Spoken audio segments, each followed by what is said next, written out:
French and German from year 7, so 11 years old till like 14. And if we did well at those, I got to do Russian. So I actually studied Russian for a year, and I could read, write, and speak for a whole year.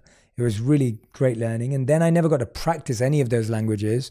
And so they all fell away. And then by the time I went to college, I had already lost touch with all of them. Wow. So French, German, and Russian were the ones I studied the most. Yeah. And so it sounds like you actually did experience some progress, but then it didn't stick and you weren't able to keep it up. Yes, exactly. Yeah. So I think that's pretty common. I think maybe even more common is I don't have the genes for this. I'm missing the foreign language gene, or I miss my critical window. If only I had, if my parents had raised me bilingual, or if I had started in immersion when I was 4, everything would be different. I met 2 amazing language learners when I was doing research for the book, Sarah Maria Hasboon and Benny Lewis. And they both concluded after high school that they were incapable of learning a foreign language. Sarah Maria could not make it through Spanish. And her father speaks fluent Spanish. Benny, I think, just had a disastrous experience with German, also with Irish.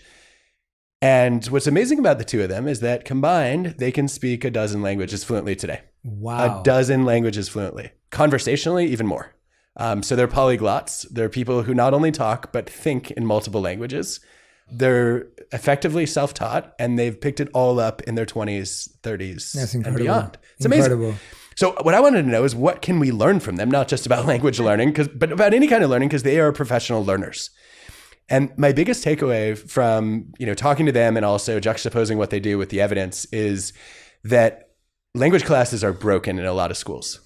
Because basically what happens is you learn a vocabulary and a bunch of rules of grammar, and then you're taught to more or less just write it down. And very few schools do extensive practice in speaking, which means that you never learn to actually talk in the language, which means you're not using the language. And you don't practice enough to really master it. What Sarah Maria and Benny recommend is start speaking from day one. Literally the first day you're picking up a language, you start talking in it. And what will happen is you do that is you're going to make lots of mistakes, but through using it, you're going to start to internalize it. And in fact, one of the things we know from the research is when you make a mistake, you're more likely to remember the correct answer because it really sticks. You're like, oh, wait, I screwed that up last time. Let me now change it.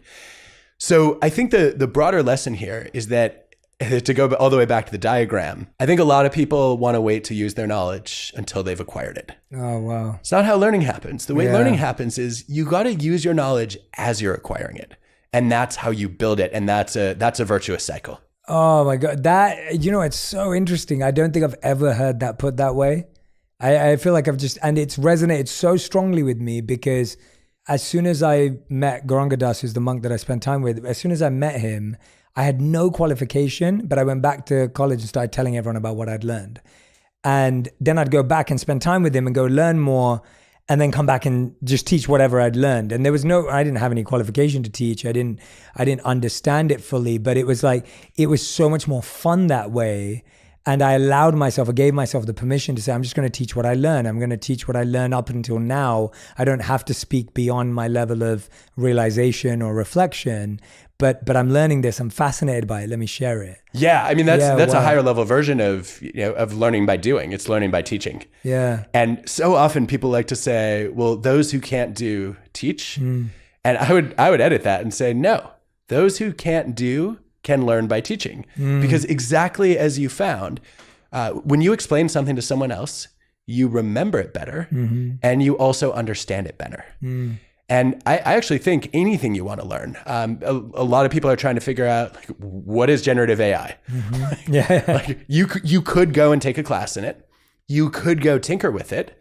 I would say go teach a class in it, or get a group of people together who are also interested in learning it, and each of you take a module to teach to the rest of the group. And that's when you're really going to internalize it and start to master it. Yeah, I love that. I mean, I'll butcher it now trying to say it as well as you did, but yeah, because you always hurt for eloquence. no, but that idea you put so wonderfully. Jay Shetty, bad talker, is a common. That's actually a meme. I don't know if it's made it on your radar, but this guy's incoherent. We never understand a word he says. He's just babbling constantly. No, but that particular statement, I love that idea of how we're always waiting till we've mastered something till the end of something to feel like we can play, share, do.